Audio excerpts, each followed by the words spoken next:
Quiero dar las gracias al Instituto y a los organizadores por hacerme el honor de haberme invitado.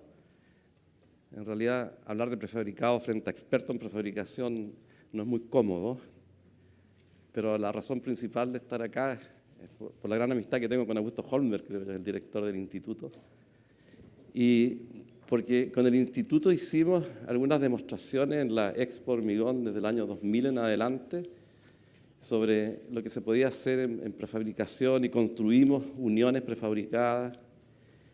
Además, tuve la gran suerte de poder participar en las comisiones del FIP en esos años, en el 2013, y todo un manual. Entonces conocí la gente que está en esto. Así que ese sería el mérito. Y lo que quiero mostrarles, primero algo de la experiencia en Japón. Ahí conocí a Fumio Watanabe.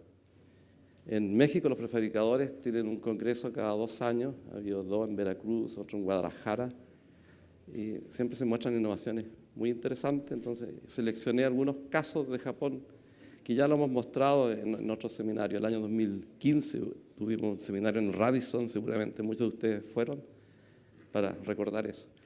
Y también mostrar las experiencias en espacio riesgo y hacer algunos comentarios sobre diseño sísmico. En la primera charla, que fue magistral, ya mostraron los diferentes tipos de conexiones que existen, los diferentes tipos de prefabricación. Esto está un poco antiguo, pero se mantiene, conexiones fuertes, dúctiles, en marcos, muros y marcos especiales con estos sistemas post-tensados.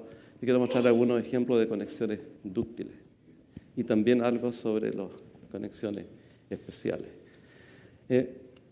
Algo importante que le hemos estado dando mucho énfasis en los comités de normas y en los seminarios que hemos hecho, es que el diseño por fuerza al que estamos acostumbrados, diseñamos por resistencia un edificio a baja deformación, que podría considerarse como un estado límite de una respuesta sin daño a un terremoto menor. O sea, nosotros reducimos los valores que se necesitarían para responder elástico. Ese es lo clásico del factor R que se ha mencionado acá. O sea, está implícito que el edificio, cuando tenga el terremoto, no va a trabajar elástico. El rango elástico se sobrepasa en edificios más o menos en una deformación lateral del orden del 4 por 1000 de la altura. Depende del edificio, entre 3 y 5 por 1000. Y las solicitaciones de los terremotos que hemos tenido en edificios son del orden del 1%. En suelos duros, acá en Santiago, hemos estimado que puede estar entre el 5 y 7 por 1000, con muy baja incursión, pero esas incursiones son suficientes para provocar el daño en estructuras que son frágiles. Y eso fue lo que vimos en Concepción. Entonces, esa segunda etapa de dimensionar la estructura para que sea capaz de ingresar en el rango no lineal y sostener deformaciones que van a hacer que el acero fluya en algunas secciones es fundamental. Y esa es la parte que yo he visto algo débil, por lo menos en los procesos de revisión que hemos tenido, que el ingeniero no siempre visualiza la cinemática de la estructura y se conforma con la resistencia de que está en el código, con el control de deformación que está en el código, el 2 por 1000, pero no va más allá. ACI 318 dice cómo detallar, pero es fundamental conocer dónde se va a plastificar. Y en el caso de uniones de marcos vigas, hay que elegir la sección que se va a plastificar. Entonces, por eso hay o conexiones fuertes que permiten que se plastifique el elemento, o conexiones dúctiles que aseguran que se puede formar la rótula y no va a fallar la unión. Entonces, como introducción. Ahora, voy a referir al tipo de conexiones, pero no a los sistemas estructurales. Se mencionó acá que lo ideal, y esa ha sido nuestra experiencia, es que debemos controlar el desplazamiento con rigidez. Y ese desplazamiento se controla o con muros en edificios habitacionales o sistemas mixtos, muros, marcos en sistemas de oficina, pero yo evitaría de todas maneras el marco especial solo. Y eso es lo que hemos impuesto en nuestras normas, que si son marcos solo, use marcos especiales y son más problemáticos. O sea, no abandonen el muro, o si usan pórticos, es posible dar rigidez también, como mostró Se mostró en el primer expositor con diagonales. Hay sistemas de diagonales con planteo restringido, pero hay que dar rigidez. O sea, lo esencial es controlar deformación mediante la elección del sistema. Y también se mencionó que podemos usar elementos que no son resistentes, ligados al sistema principal resistente y que sean capaces de mantener la deformación del sistema. Y el prefabricado anda perfectamente bien en pórticos y en estos sistemas, pero también en muros. Pero se puede combinar el sistema prefabricado con un muro hecho en sitio. Pero no es el motivo de esta presentación. En los pórticos especiales se pueden dividir conexiones dúctiles, fuertes y las que no cumplen. Yo me voy a concentrar voy a mostrar algunos ejemplos, principalmente de conexiones dúctiles. Entonces, en la primera parte de la exposición me gustaría mostrar lo que se está haciendo en Japón. Lo otro sobre emulación, que ya también se habló, existen los criterios para decidir si un sistema prefabricado se va a comportar igual que un sistema hecho en sitio, y eso sería el caso de emulación. Pero en prefabricado podemos usar la propiedad de disipar energía también en la unión y no solo emular. En conexiones, hay diferentes tipos de conexiones. Poner la columna continua y unir la viga, o poner la viga continua y unir las columnas. Esta es muy práctica porque se puede construir de piso a piso. Y también mostramos que en Estados Unidos se usan estas cruciformes o los marcos M que acaban de mostrar, que permite hacer en forma muy sencilla una conexión fuerte acá, que no va a entrar en el rango no lineal. Entonces eso era como introducción lo principal, o sea, hacer ver que es importante ver la cinemática del problema, saber dónde se va a plastificar y diseñar para que sea capaz de mantener gran deformación. Yo en el auto tengo airbags, ese es el airbag, pero no usarlo. Y yo creo que el problema que se ha visto en los últimos años, principalmente en Nueva Zelanda, que marcos perfectamente hechos y diseñados trabajaron como de libro, generaron la rótula plástica y después del terremoto 1/3 del centro de la ciudad de Christchurch tuvo que ser demolido por la dificultad que hay en reparar una rótula plástica una vez que ha funcionado. Entonces tienen que ir los dos conceptos, capacidad, demanda. Controlar la demanda con rigidez y otorgar toda la utilidad posible, como decía el profesor Bertero, dentro de los rangos permisibles, que es lo que es la economía y lo práctico. Conexiones dúctiles, que ya fueron definidas. Entonces, los ejemplos principales que mostró Fumio Watanabe en las exposiciones que hizo acá y que están en este manual de fabricación del FIP que se editó por ahí por el 2003. Vale la pena tener el documento, es bien interesante, porque en la comisión participa gente de todo el mundo. Entonces, son reuniones muy productivas y formativas. En Japón la más usada es la conexión 1, consiste en tener la viga continua prefabricada, esta es larga, acá dejarla el espacio para montarla sobre la columna, las barras pasan y se hormigona en sitio en nudo y la sobrelosa. Una vez que está esto hormigonado, aquí están los conectores. Acá se pueden poner estos conectores mecánicos. También lo que se puede hacer como alternativa es dejar el ducto acá, el largo de empalme y también inyectar ahí. Ahora esto es mucho más práctico, ¿no? Pero así funciona. Y la más frecuente en edificios de marco en Japón ha funcionado bastante bien. Ahí está en el montaje. Después voy a mostrar un ejemplo de uno del edificio de esta foto, cómo se construyó.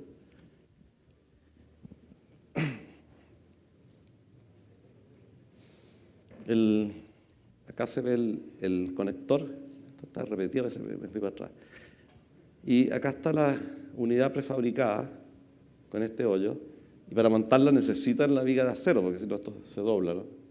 Y en prefabricación, lo más importante, y ese es el punto débil, grúas con gran capacidad de carga,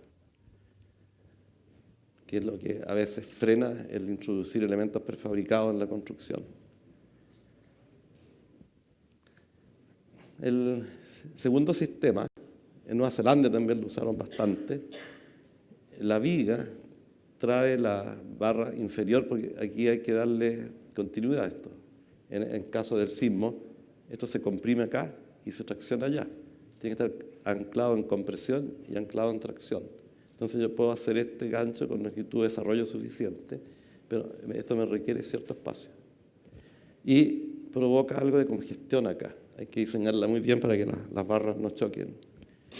Entonces se montan las vigas, se hormigona el nudo y de nuevo queda las barras de la columna saliente y aquí va el conector. En ejemplo lo voy a mostrar después. El tercero, esto lo hicimos una mezcla de esto creo que en Bellavista fue. La columna puede ser hueca adentro. Está solamente la cáscara, actúa prácticamente como moldaje, pero la barra va dentro de esto. Entonces, en sitio se monta la viga, como la de la conexión anterior, y se llena toda la columna con el nudo hasta acá, y ahí viene el conector.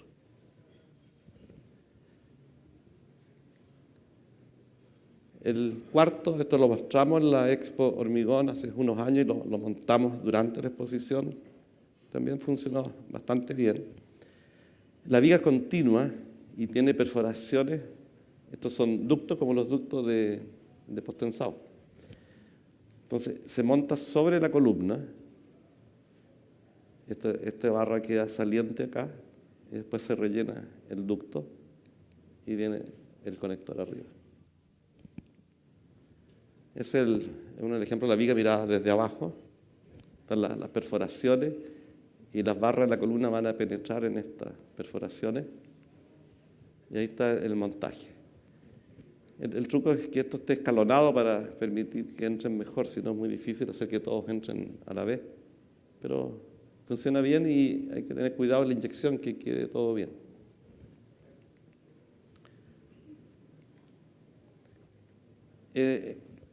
En el caso de conexión fuerte, la idea es que no fluya.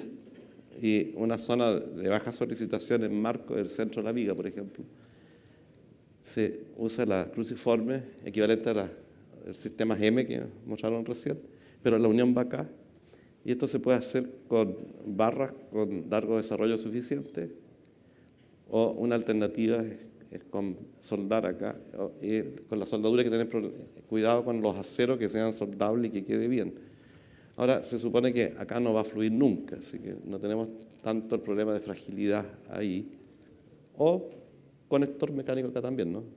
Pero hay otros tipos de conectores que no se meten en la longitud, ¿no? Sino que se aprisionan. Y esta es práctica también. El ejemplo del edificio anterior ese, se ve la conexión acá y va soldado ahí. Y este fue el sistema que usamos en Bellavista, pero fue complejo hacer los nudos, así que yo no lo repetiría. Hay ensayos de Park, en Nueva Zelanda. Ellos recomiendan a veces incluso dejar lisa esta zona en la zona del nudo. A mí me preocupaba mucho que esto fuera a bajar, si es que los estribos adentro. Ahí esto sirve de moldaje, la viga va vacía en el interior y los estribos pueden estar incorporados en la sección prefabricada o ponerse después. Y esa es la solución que hace Park. Es mejor incorporarlo, da más continuidad, y la barra puede quedar o incorporada o ponerse después y transferir al resto por adherencia. Lo mismo las columnas, si están vacías del interior, el estribo puede ir incorporado y después llenar, o se coloca en sitio el sector, este sector interno, y después se llena. En muros, en Japón y en Estados Unidos he visto mucho que se ocupa el muro como infill, no lo usan como nosotros. Tienen un marco y el muro va como en elemento panel. Entonces ahí son conexiones típicas de elementos viga-muro. El elemento prefabricado contiene el muro y la viga, y eso es lo que se conecta, y están los diferentes sistemas de conexión en sitio. Acá en Chile hay algunos casos con Preanza, lo vimos en Valparaíso, en el hospital, en Viña del Mar, en que se hace el pórtico prefabricado y el muro se hace después en sitio. Y eso es muy bueno, porque el muro está controlando la deformación y le quita el problema de diseño a la conexión del pórtico. Respecto a los ensayos, en Japón, bueno, son parecidos a los Estados Unidos, tienen un protocolo de ensayo que asegura que funciona bien y que el conector, la barra va a fluir fuera del conector y no en el conector. En Chile hay algunos ejemplos, nuestro Augusto, Momenta lo hizo ahí en marcos prefabricados completos, y está el autor del proyecto acá si quieren hacerle consulta después. Y se hicieron los ensayos de emulación en la Universidad Católica. Está la probeta prefabricada, la monolítica, y se ve que la emulación funciona bien.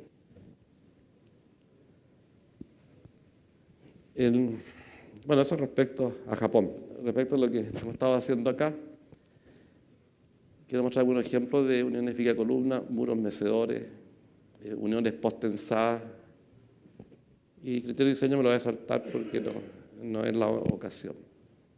Uniones viga-columna, la innovación, esto se originó por ahí antes del 2000. Stanton, de Seattle, fue el que propuso el sistema. Entonces construyó un edificio de 36 pisos en San Francisco, Engelkirk, y Priestley hizo ensayos después en San Diego sobre los sistemas post-tensados. El sistema es una viga que lleva un ducto, la columna es continua y tiene acá los ductos esperando las vigas que pasan, y lo esencial es un cable que pasa de lado a lado, que se postensa y ejerce presión sobre esto. Y opcionalmente se pueden agregar barras para disipar energía, que pueden ser internas o externas.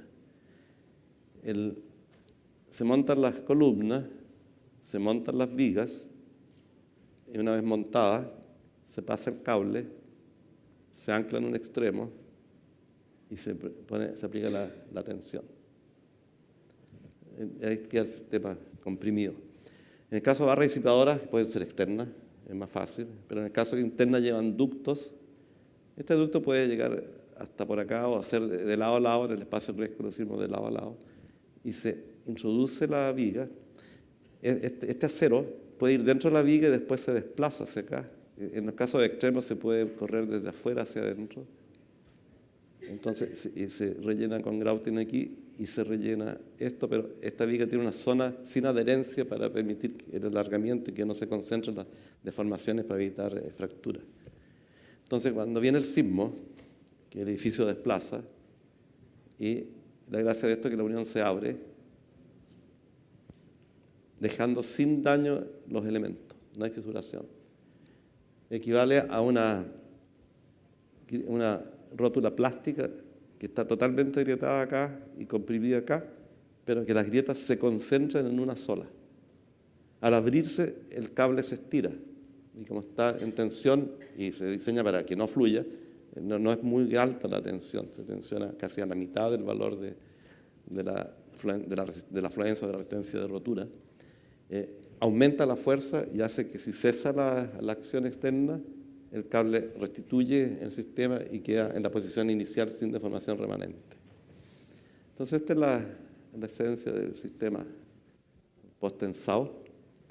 Y trabaja más o menos así, ¿no? O sea, en la fuerza, la compresión de acá se transmite a la compresión acá, y hay que diseñar el nudo con el puntal de compresión, y acá queda la tracción, y acá la tracción en la barra que disipa. Y esto está sin adherencia en una zona. Y esta es la barra que se estira, que le da la disipación de energía. Sin ella, bueno, no hay disipación en el nudo, pero siempre está el cable dando rigidez, pero tendría mayor desplazamiento. El sistema tiene un comportamiento, el pretensado, no lineal elástico. No lineal porque cuando se abre la unión el cable se estira y ejerce fuerza. Esto, dependiendo de la fuerza que uno pone, que no son muy grandes, puede ser tener mayor o menor endurecimiento, pero si cesa la acción, el cable vuelve por acá sin disipar energía, solamente elástico esto, y llega a cero. Ese es el comportamiento. No lineal, elástico porque no deja de formación remanente. En cambio, el acero ordinario que se agrega como barra disipadora, sí disipa y está toda la disipación acá. Entonces, en cuanto a disipación de energía, en los resultados numéricos no es tan grande la diferencia con un sistema tradicional. La diferencia está que este es lo que queda de disipación, que es el daño que se produce en la barra disipadora, que se podría reemplazar después del terremoto. En cambio, en el otro sistema esto baja acá, y esa es la diferencia en disipación, pero esto queda traducido en daño en la estructura. En cambio, acá no. Entonces, estas son las banderas. Uno la puede diseñar para que regrese justo acá o para que la bandera se provoque más acá, dependiendo de las relaciones de resistencia que le da el pretensado al que le da la barra de disipación. En una unión bicolumna, esto es antiguo ya, y de Stanton, a gran deformación, tipo 3-4%, es como queda la viga, y esto es lo que sucedería en un terremoto que lo llevara a tipo 2-3%. Aquí el daño es enorme. Y claro, la filosofía antigua era que en el terremoto mayor se permite el daño con tal que no haya colapso, aunque haya que demoler. Pero ese concepto cambió, sobre todo después del 2010. Los jueces no lo entienden, los clientes tampoco, demandan. Es difícil convencerlos que se esperaba daño. Se pierden millones de millones las demandas, aun cuando sea no culpable. Y generalmente eres culpable porque aprendí que ahí no interesa la verdad. Es un juego legal distinto que no interesa lo técnico. Son experiencias muy amargas que aprendí en el 2010. Y lo que sé es que si hay daño nos van a demandar.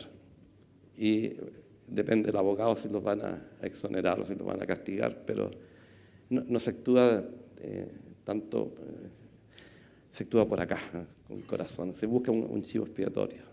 Entonces han sido muy malas las experiencias después del 2010 que hemos tenido en juicio. Así que es mejor evitar daño. Y lo que pesa en contra nuestra es que hemos tenido tan poco daño. De los 10.000 edificios que tuvimos, la mayoría en Santiago, en suelos muy buenos, con gran rigidez, tuvieron baja deformación y no tuvieron daño, y siendo sensibles al daño porque son bastante frágiles. Y en las zonas que hubo un poquito más de demanda, el daño fue considerable. Ahora se cambiaron las normas, pensamos que podemos evitar ese tipo de daño que hubo, pero es difícil pensar que un terremoto no va a provocar daño. Y estamos en la exigencia de que tenemos que diseñar sin daño. Y algunos ingenieros creen que son capaces de diseñar sin daño, hay que tener cuidado. O sea, no es posible lograr estructuras que en el terremoto tengan menos del 4 o 5 por mil de deformación. Ahí se genera la fuerza. Y si van a entrar en rango no lineal van a haber daño. Por eso yo creo que la aislación basal es la solución. Ahí se nos acaba el terremoto. Espero que funcione, cada terremoto trae sorpresas y grandes sorpresas y vamos aprendiendo, pero yo creo que por ahora hay que irse por ese camino. O sea, el prefabricado unido a aislación basal, yo creo que es la solución de hoy y debiera ser del futuro. Y hoy día se puede hacer. Bueno, en el sistema de unión híbrida, lo que se evita es el daño. Y acá lo tienen a la misma deformación tipo 4%, se abre la unión, se vuelve a cerrar sin daño. Este sistema no tiene que ver con el daño estructural a gran deformación. Este sistema no limita la demanda, incluso puede ser un poco mayor, sino que controla el daño estructural. Estos sistemas post-tensados, con Augusto Holmer, participamos en un proyecto, fue muy interesante, vimos algunas experiencias en República Dominicana. En las comisiones del FIP tuve la suerte de ir a San Francisco, al edificio que estaba en construcción del Paramount, que lo voy a mostrar. Así que nos documentamos bastante y quisimos construir un edificio en la Expo, ahí en el espacio Riesco. Esto fue por ahí por el 2000. Y para mostrar el sistema de unión en marcos, se estructuró solamente con 2 líneas de marco o pórtico, como le llaman ahora, americanizándolo, ¿no? Y en la otra dirección usamos muros mecedores, rocking walls, en compañía con estos 2 marcos. Ese fue el edificio que se construyó el 2000, 2002, no me acuerdo. 2003 fue la construcción, pero después, en los 2 años siguientes, hubo otra etapa que se siguió aumentando. O sea, partimos del 2003, el 2000 fueron los diseños. Así se ve el marco sobre taza, una losa de fundación y las columnas continuas. El detallamiento del nudo es delicado, hay que hacerlo con mucho cuidado para pasar los ductos por donde van a pasar las barras disipadoras y los cables pretensados. BCL lo postensó esto. Estos se cruzan. En la dirección contraria, donde estaban los marcos secundarios en compañía de muros, se usaron estos cables que se usan en losas postensadas. O sea, no se usó un solo torón. Ahí están las perforaciones. Por aquí pasa el ducto de pretensado, en la otra dirección pasa por estas perforaciones, y estas son para las barras de disipación. En las vigas está el ducto para el postensado y el ducto para las barras especiales que están desprovistas de adherencia en esta zona. Hay que proteger esto de acá con un ángulo para evitar el recubrimiento, y aquí entonces se va a concentrar la fuerza cuando se abra. Yo las puse al revés, estas barras, pensando en confinar toda esta zona de acá. Entonces, muy cortésmente dijeron, es un método alternativo. No, nos equivocamos. Tiene que estar acá. Pero funcionó bastante bien. El edificio pasó el terremoto 2010, 0 fisuras, y una arañita tenía la tela de araña y la unión está intacta, o quizás la hizo después del terremoto. Pero funcionó muy bien. Ahí está el montaje de las columnas, se hizo en 3 pisos, el edificio tenía 5, ¿no? Ahí está el montaje de la viga, y están pasando los cables antes de ponerse en tensión. Ahí está aplicando la tensión en el cable, y después se llena esto de mortero. Y estas son las partes delicadas, cómo inyectar el mortero acá y cómo inyectar el mortero aquí. En Estados Unidos tenían un sistema de inyección de aire compresión acá para evitar lo que pasa en el ducto aquí en la unión. Nosotros lo hicimos más artesanal, pero quedó bien, o sea, funcionó, y probamos el terremoto del 2010, que yo creo que ahí no puede haber un terremoto más fuerte que ese. Esa es otra teoría, ¿no? Así se ven los nudos. Ahí está el torón en esta dirección, ahí están las barras especiales que se metieron por aquí hacia allá.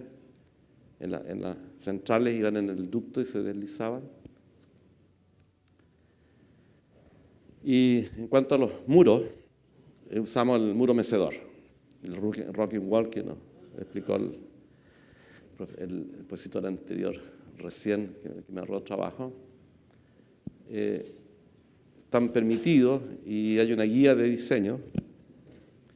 Es lo mismo de la viga en el marco aplicado ahora al muro. En el sistema tradicional, la sección que se plastifica, que generalmente debe estar acá en la base, se agrieta completamente, el acero se estira y se comprime acá.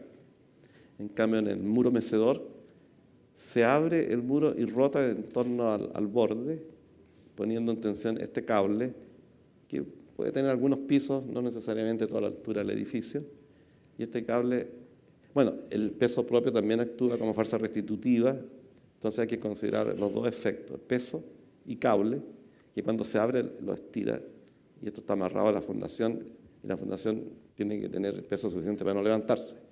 Pero como los edificios tienen varios subterráneos, eso es fácil de lograr, ¿no? El cable lleva un ducto, aquí tiene que tener una ventana para poder poner los anclajes, y se tensa desde arriba. Ahora, estos muros pueden ser prefabricados o pueden ser hechos en sitio. La gracia del muro es que nos evita el daño de la sección crítica. Ahora que sabemos hacer bordes, por lo menos es lo que creemos, no se deberían reventar estos bordes en caso de gran demanda. Nos queda pendiente el corte, y eso es un tema que hay que revisar bien, pero si funciona, no tendríamos este daño, que sería el daño esperado, sino que tendríamos solamente la abertura en el muro que se abre y se cierra, se abre y se cierra. Ahí están los requisitos de validación. El esquema muestra la barra disipadora y al abrirse se calcula cuánto se abre acá en función del desplazamiento acá arriba. Un problema cinemático y es simple, uno podría considerar que esto es infinitamente rígido. Con un buen análisis quizás podría considerar la parte elástica de acá también.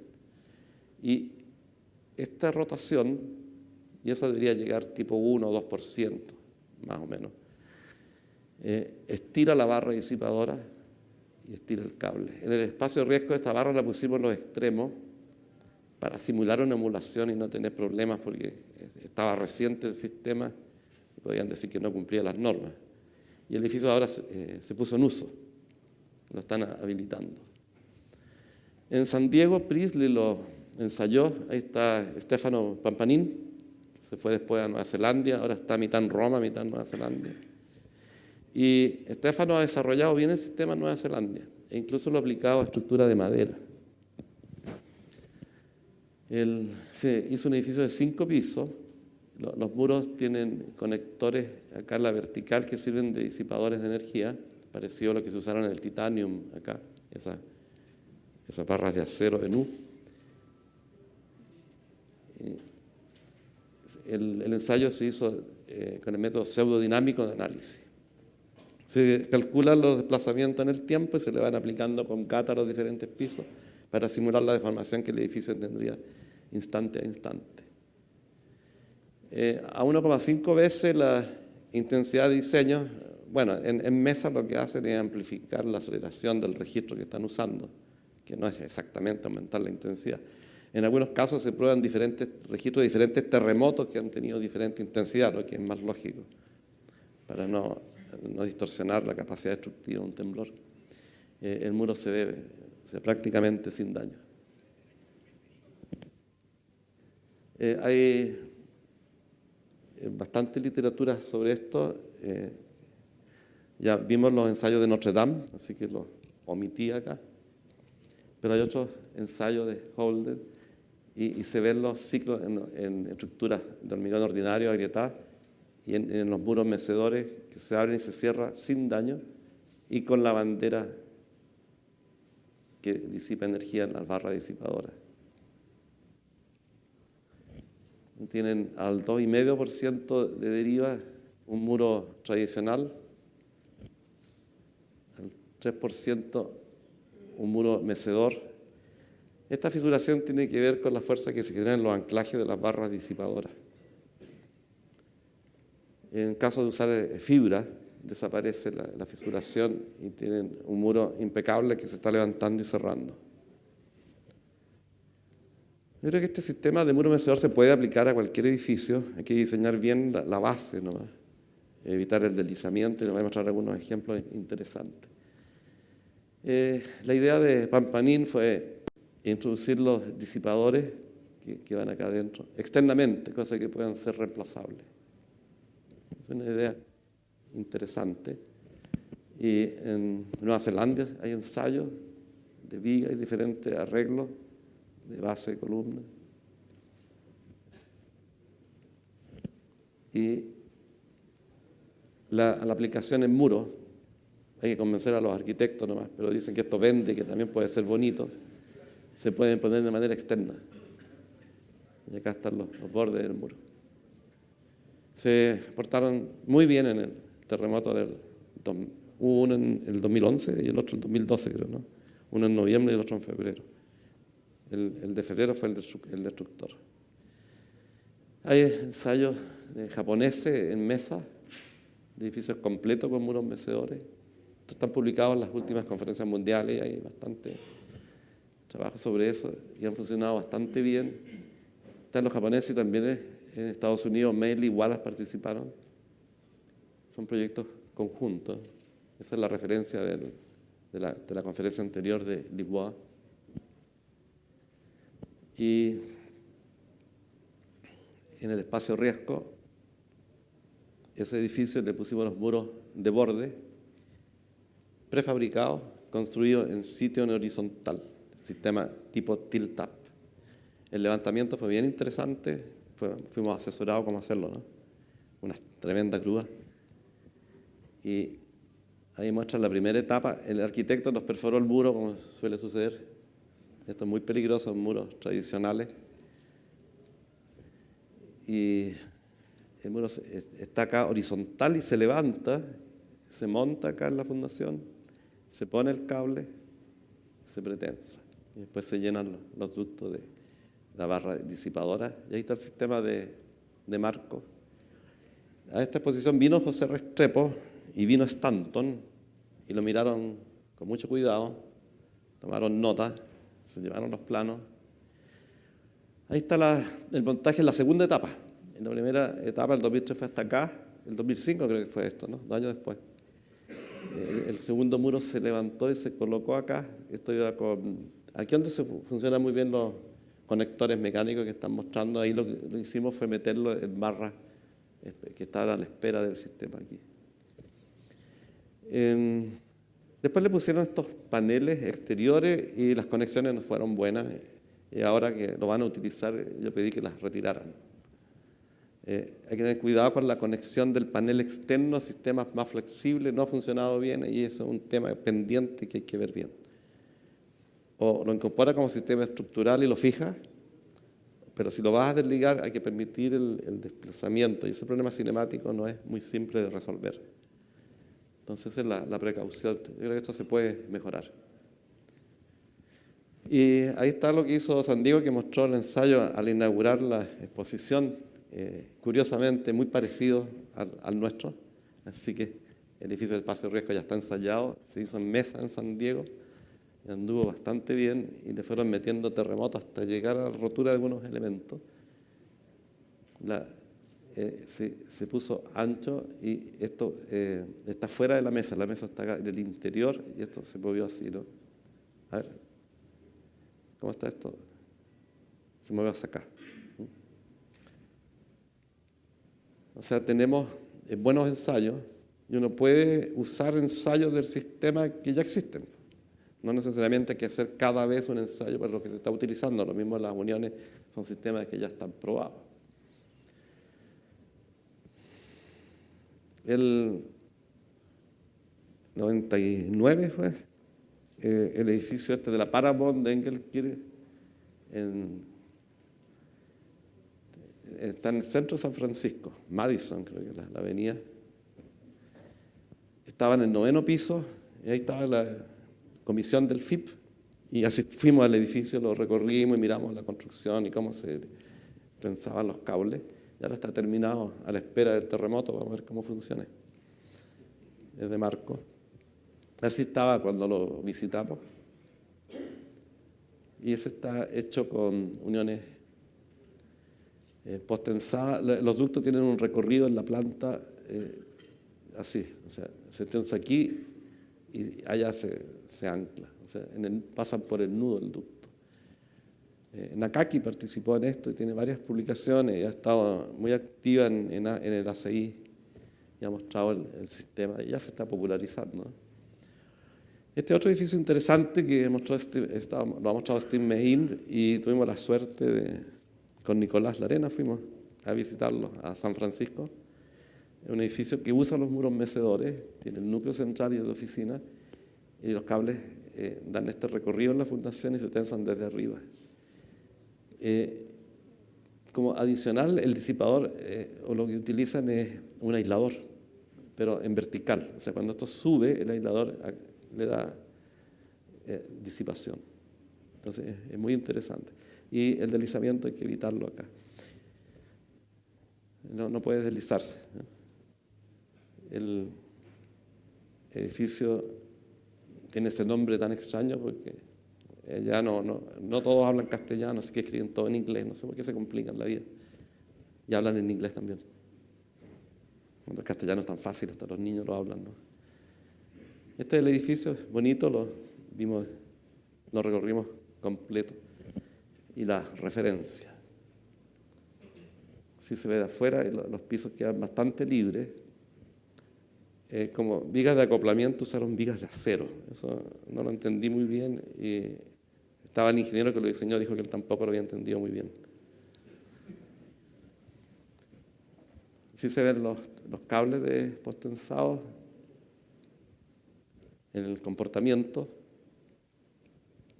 Ahora, prefabricación en Japón, de lo que mostró Watanabe, lo que me gustó, que muestra bien lo que se ha hecho.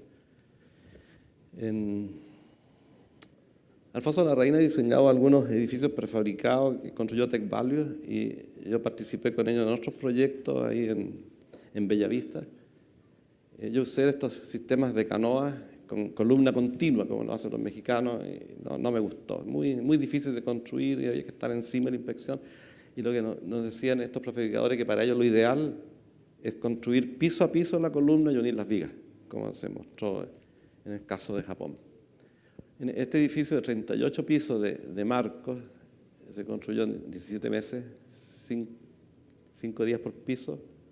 Bueno, acá se puede construir en una semana por piso un edificio tradicional también, ¿no? La gracia que tiene que hay mucho menos personal, no tiene moldaje, es muy limpia la construcción, ¿no? Ahí está la resistencia, 60, grados 60, 54, 58. Las columnas son de este tipo. Ahí está la secuencia de construcción. Ahí usaron pilas construidas en sitio, losa de fundación, montaje de losas alveolares, la sobrelosa, hormigonando la sobrelosa. Y hay que tener cuidado en la columna para después conectar la unidad que viene arriba, de usar estas placas de montaje para que quede todo esto exactamente en la posición que debe estar. Ahí aparece la columna siendo montada y entrando acá. Está en posición y por acá se inyecta, y creo que en la próxima presentación van a mostrar cómo se inyecta esto. No sé si trajiste la película para ver cómo se pueden inyectar todos los conectores. Esto opcionalmente puede tener una barra corrugada acá y darle la longitud de empalme, que es bastante larga, y hormigonar. Pero es más práctico el manguito, ¿no? Así se ve el piso con todas las columnas esperando la secuencia de vigas que viene. Las vigas vienen con los estribos esperando la sobrelosa y permiten colocar las barras superiores aquí entre medio de los estribos y pasarlas hacia allá. Es la foto del primer sistema que le mostré de viga continua. Ahí se puso en posición, la otra en posición. Esta es la zona de conexión fuerte. Ahí está la conexión fuerte. Acá puede haber manguito. Ellos están soldando. La soldadura en prefabricado no es buena idea, pero si lo saben hacer y lo colocan en conexión fuerte, puede hacerse. Están las barras esperando la soldadura y terminada. Ahí está el nudo.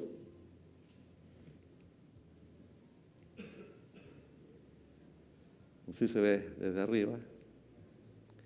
Y las vigas secundarias tienen la placa de acero en espera y se monta con pernos. Estas son vigas simplemente apoyadas. El otro edificio interesante que mostró Fulvio Watanabe, lo mostró acá y también lo mostró en el seminario en México, en Guadalajara y en Veracruz. Son edificios altos con aislación basal y prefabricado, que yo creo que es la combinación ideal. O sea, y eso les va a quitar muchos problemas en el diseño. Usaron uniones híbridas postensadas. Ahí está el plano del edificio. Las vigas van de lado a lado y son prefabricadas. Está sobre aisladores de goma. Bueno, ya para nosotros ya no es familiar lo que es aislación, pero por recordar, un edificio convencional que está empotrado, el suelo se mueve y por inercia el edificio queda atrás y esta deformación induce solicitaciones y daños acá. En cambio, en la aislación, la deformación se concentra en la goma y se transfiere hacia arriba solamente la fuerza lateral que se genera en el aislador, que la conocemos, incluso están ensayados. O sea, sabemos exactamente cuál es el corte que se va a generar acá en el edificio. Y podemos hacer el diseño para que trabaje elástico. Con muy mala idea, algunos usan aisladores pretendiendo comportamiento no lineal arriba también y usar factores R. Yo creo que no es la esencia de la aislación. La aislación es la esencia que lo de arriba trabaje elástico. Pero estos son temas de controversia y diferentes posiciones. Ahora, en la aislación, por lo menos lo que yo he hecho, que ya hemos hecho bastante edificios de estos, le damos rigidez. O sea, el marco solo, el edificio flexible sobre aislador, no es muy bueno. Esto se está llevando en edificios tipo 10 pisos. Tenemos hasta de 26 pisos en Viña del Mar en construcción ahora, el nuevo festival, con aisladores para 40 centímetros de deformación lateral. Pero es de muro, es rígido arriba.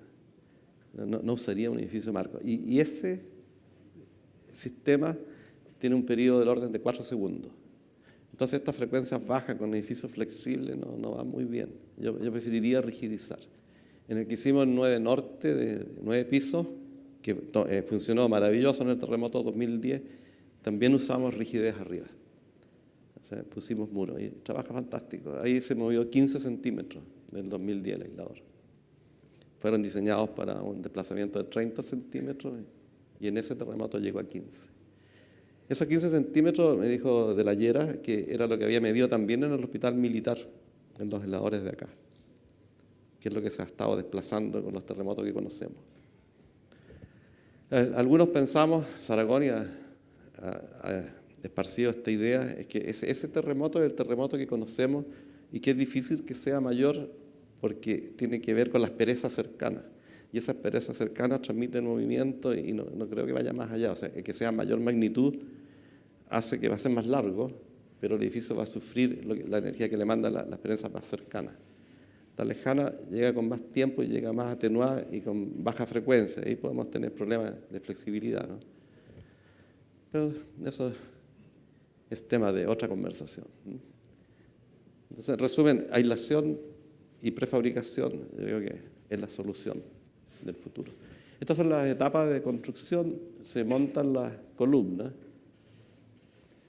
Tienen un sistema de montaje maravilloso acá, un puente grúa que recorre en este sistema, con el sistema metálico acá puesto que se va izando en la medida que el edificio crece.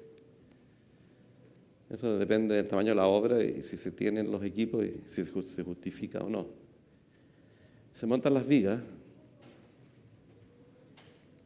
se montan las losetas, se hormigona el sitio y se monta el otro sector, se montan las vigas. El sistema monta cada 2 pisos. La losa, se monta la otra viga, la loseta, y ahora se iza el sistema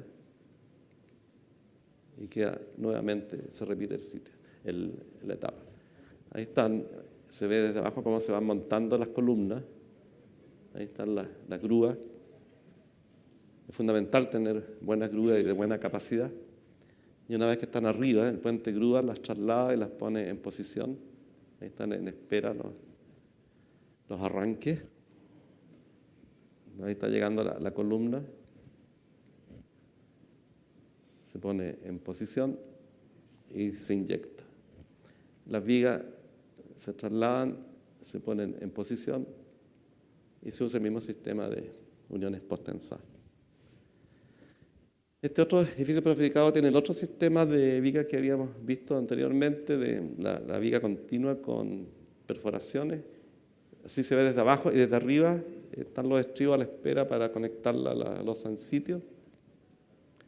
Ahí está el montaje de la columna y la viga con sus perforaciones y las diferentes etapas. Y acá en Chile tenemos un caso que me lo dio Martín Mellado anoche como a las 3 de la mañana. No, eran las 11, no. Es un edificio de 9 pisos. Creo que Momenta lo diseñó. ¿No? Pero Silve sí vio los aisladores. Está en Pucón, es de marco y está sobre aisladores sísmicos. Ahí está el edificio terminado y el sistema de aislación basal. Así que son casos de innovación interesantes que tenemos, que yo creo que vale la pena ir copiando, ¿no? En ingeniería es el arte de copiar. No deberíamos castigar la copia en la universidad, sino que incentivarle que copien bien. ¿Ya? El problema de la copia es la mentira, o sea, hay que decir copié y dar la referencia. Claro. Esta nave me tocó revisarla, la hizo un amigo, Juan Marcus, de Concepción, Martín Mellado, en Tensocrel la estaba construyendo, y al revisar me originó duda la unión acá, que son tremendas vigas con los terminales acá. Entonces, ¿dónde disipa la energía? Entonces, ahí está el punto. Si la disipa la viga, yo creo que sería triste, porque está todo el sistema donde está el cable, está la zona de anclaje, y es muy grande. Y si la disipa la columna, vamos a tener daño acá y daño acá, o sea, vamos a tener demanda, aunque funcione bien. Y está en Concepción, y ahí en Concepción esos suelos tienen deformaciones muy grandes. Ese registro de Concepción fue una sorpresa y nos ayudó a entender lo que pasó en Concepción. Las deformaciones son inmensas. Este es el sistema. Entonces lo que se propuso fue diseñar la nave de manera de controlar la incursión no lineal si se producía. Ahora, la estructura ya estaba dada, o sea, no había mucho que hacer ni cambiar. En la dirección longitudinal tiene diagonales que limitan bien la deformación, pero en esta de acá son solamente columnas en voladizo con la unión arriba, o sea, trabaja con momento abajo y un momento arriba, entonces esperaríamos rótulas arriba y abajo, ¿no? Ahí se ven en parte las instalaciones, hay algunos sectores de 2 o 3 pisos. Y al hacer el análisis con las propiedades que tenía, se detectó el desplazamiento del orden de 34 centímetros para el registro de Concepción. Podría ser un poco menor en ese sector porque está un poquito alejado, pero andaba del orden del desplazamiento que esperábamos según lo que nos decía el mecánico de suelo. Y tendríamos por acá fisuración en estos sectores a la medida que avanzaba el temblor, y eso no era muy bueno, con una deformación remanente del tipo 6 centímetros. Entonces, lo que se propuso fue usar uniones post-tensadas híbridas, acá y acá, para tener un mecanismo de falla controlado. Le pregunté a José Restrepo y me dijo que tenía diseño de puentes con estos sistemas y me mandó algunos. Restrepo nos ayudaba una barbaridad, después del terremoto también nos ayudó con los decretos. Así que el problema de los decretos no es solo mío, sino que también es de él la culpa.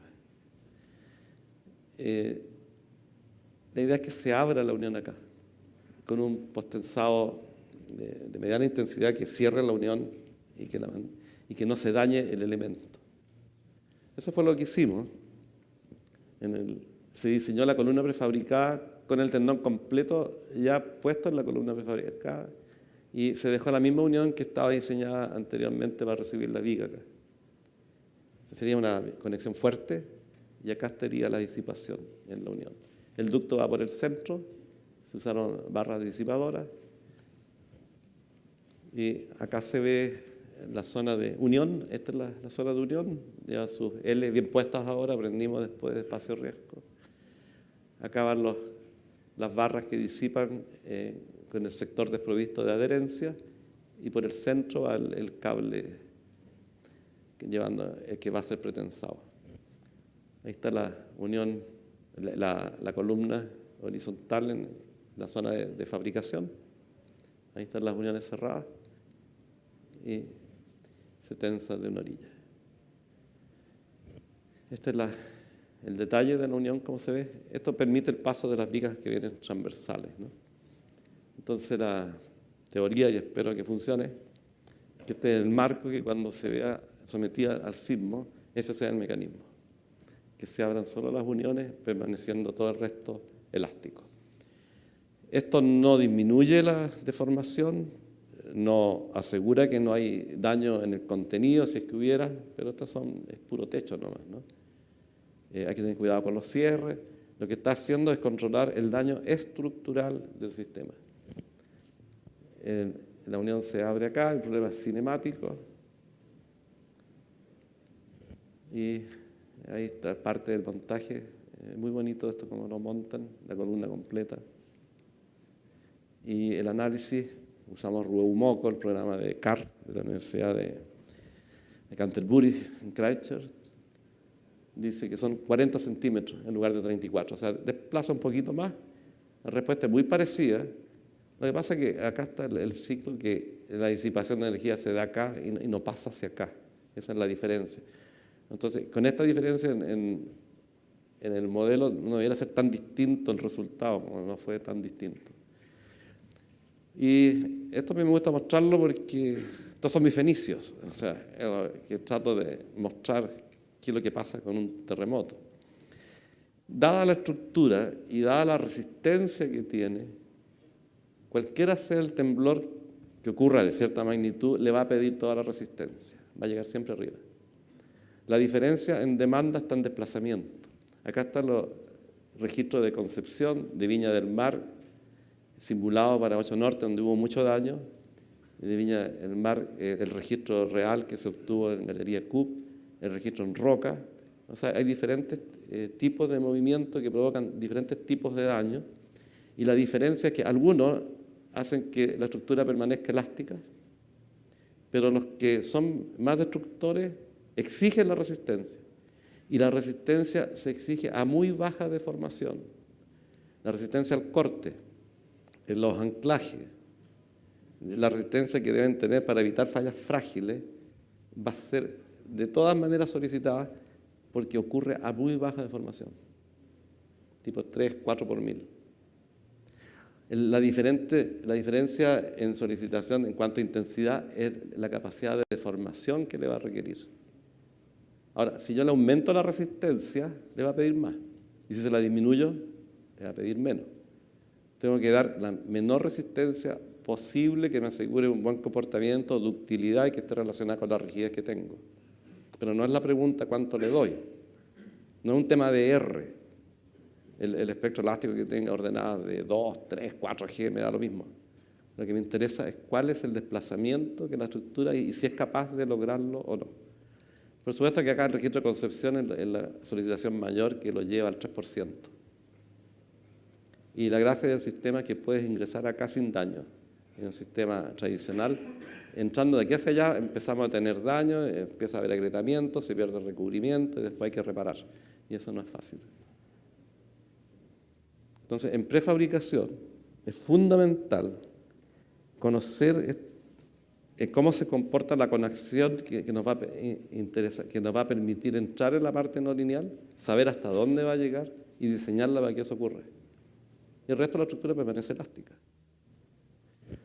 Si comparamos el sistema tradicional con 34 centímetros, 40 centímetros, pero el daño acá se espera un daño considerable para ese registro, para esa deformación. En el sistema posttensado solo se abre la unión. Hubo una columna que tuvo un problema en el anclaje, que falló, se salió un cable, entonces se desechó. Y queríamos ensayarla, pero no conseguimos ni tiempo ni fondo para hacerlo bien. Pero afortunadamente la Universidad del Biobío se ofreció para hacer el ensayo en sitio. Y llevó una gata para levantarla. Lo hicieron, no lo pude supervisar bien, algo conversamos. Entonces lo que se hizo con esta columna, se le dio apoyo acá, y con gatas se fue levantando y permitiendo que subiera y bajara esto para abrir la unión y medir la relación fuerza en la gata de formación, que es lo que me da la ley constitutiva. Entonces, ahí está el ensayo, ahí están las gatas. Entonces, fue bastante rudimentario, ¿no? Ahí está abierta la unión a una deformación bastante importante, o sea, más de la de diseño, y pudieron obtener la ley, que es prácticamente la misma ley que nos da el análisis y que es la que consideramos los análisis no lineales. Así que estamos tranquilos desde ese punto de vista. Ahora, en terremoto uno nunca puede estar tranquilo. Cada terremoto son sorpresas. Así. Sobre muros, es posible hacer muros intermedios, ya los vimos en la primera charla, poner disipadores entre ellos. Ahora, en Estados Unidos lo que se hace es se recubre la estructura, como si fueran paneles, tabiques adicionales. Entonces, en Chile esto se deja a la vista y se estuca y aparece la grieta. Entonces, ahí hay un problema que hay que solucionar. Entonces, esto se vería feo dejarlo así, no, tampoco podemos mirar a través hay que cerrarlo, ¿no? Pero esto puede funcionar muy bien y hay documentación que permite hacerlo.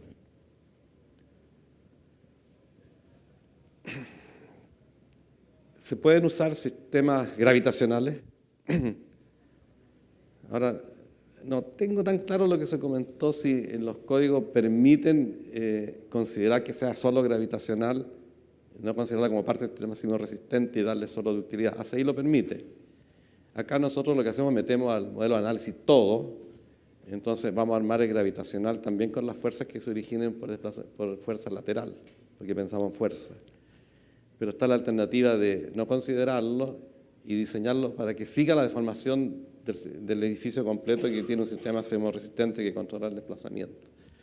Yo creo que se podría hacer, pero esa parte en los códigos hay que aclararla bien, porque sería muy útil tener el sistema gravitacional. Lo que puedo concluir, bueno, es que mostré tipos de conexiones interesantes que se pueden usar en pórticos, ojalá en compañía de muros, ¿eh? Pero también se pueden usar como pórticos solos, distinto a lo que se estaba haciendo. Nosotros tenemos la mayor experiencia en Chile en naves industriales, edificios industriales, pero la prefabricación debería llevarse a todo el edificio. Entonces existen alternativas que no las he visto frecuentemente acá. Estos edificios se hacen en países de alta sismicidad. Japón tiene una sismicidad comparable con la nuestra. Estados Unidos en algunas zonas puede ser peor la falla transcursiva cerca de la falla que lo que estamos viviendo nosotros acá en subducción lejos de la falla. Hay muchos hechos, hay buena información, hay documentos, hay normas. Y lo de siempre, en el diseño, aquí está como prefabricar, pero es importante en el diseño saber que el edificio puede entrar en el rango no lineal, diseñar para ello, pensar la cinemática más que la resistencia. Una vez que está claro el sistema, entonces calcúlenlo, pero no metan cualquier sistema al computador y armen lo que les dice el computador, pueden llevarse sorpresas muy desagradables. Y la intensidad del terremoto se va a traducir en diferencia en desplazamiento, no en resistencia. El terremoto va a pedir la resistencia que ustedes le otorguen a la estructura. Y mientras más resistencia le dan, mayores fuerzas se originan. Hay un límite de resistencia que sale solo. Al tener rigidez, tengo elementos y necesitan resistencia. Hay una resistencia mínima. Lo demás es dar ductilidad.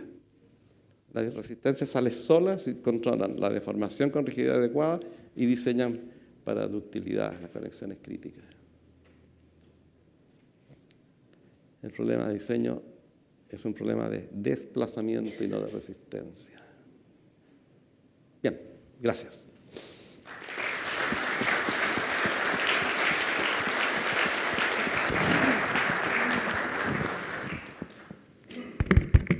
Muchísimas gracias, Patricio. Bueno, para continuar, ¿alguna pregunta respecto a la presentación de Patricio? Que, por lo que veo quedó todo muy claro. Ahí hay una. No, fue inevitable. ¿Y el cóctel? Hola, ¿qué tal? Una consulta. Vi una parte de la presentación donde habían uniones desmontables, acá, Allá. que habían uniones de vigas con pilares que eran vigas secundarias, pero desmontables.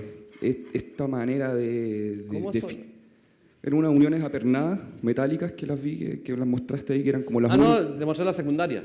Claro, pero ¿existe antecedentes de esos sistemas, pero ya a nivel de estructura primaria del edificio, en el sentido de que se podría llegar a desmontar un edificio prefabricado en hormigón, pensando que el ciclo de vida fuera continuo del edificio y a futuro uno podría, como un sistema de acero, desmontárselo, llevárselo. Bueno, el sistema puedes verlo en unos 6 meses más en Viña del Mar, porque lo estamos haciendo en un edificio alto de estructuras compuestas, en que tenemos altillos con vigas secundarias.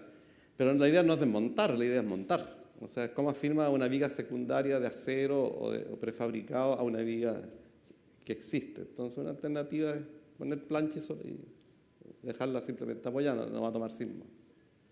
Pero no está pensado en desmontarla. Es una unión que se propone para sistemas secundarios, ¿no? Bueno, debo mostrar lo que hicieron los japoneses, pero ese mismo sistema lo tenemos aplicado en ese edificio. Está recién en fundaciones, así que tiene que tener paciencia. Una última duda. ¿Qué ocurre con las instalaciones de los servicios del edificio en el caso de los desplazamientos basales? ¿Cómo estas instalaciones admiten también ese desplazamiento? No, la instalación es un problema de cualquier edificio hecho en sitio o no hecho en sitio. La prefabricación, como diferencia, tiene de dónde voy a pegar un hormigón nuevo con uno antiguo. En el caso de estas uniones dúctiles, hay un pedazo de hormigón que estás pegando en el sitio y lo otro está hecho en fábrica. Cuando construyes en sitio, termina un piso, se endureció el hormigón. O sea, con 4 horas que pasen ya tienes hormigón viejo con un hormigón nuevo y tienes que tratar la unión, ¿no? Entonces, la diferencia del prefabricado es cuándo y dónde pongo hormigón nuevo contra hormigón viejo. Esas son las uniones húmedas. Ahora, el sistema general, que sea marco, sistema mixto o sistema de muro, ya tiene que ver con el sistema estructural. El prefabricado es una manera de construir el sistema. Entonces, todos los elementos no estructurales, todo cómo pongo las instalaciones, el problema común que tengo a cualquier edificio, ¿no? Tiene que ser capaz de seguir las deformaciones del edificio. Por eso es bueno la rigidez, que tenga baja deformación de entrepiso, que no se dañen esos elementos. Pero son bastante flexibles las instalaciones, ¿no? Gracias. ¿Alguna otra pregunta? No hay. No hay más. Bueno, muchísimas gracias, por favor. Un aplauso por la presentación, Patricio.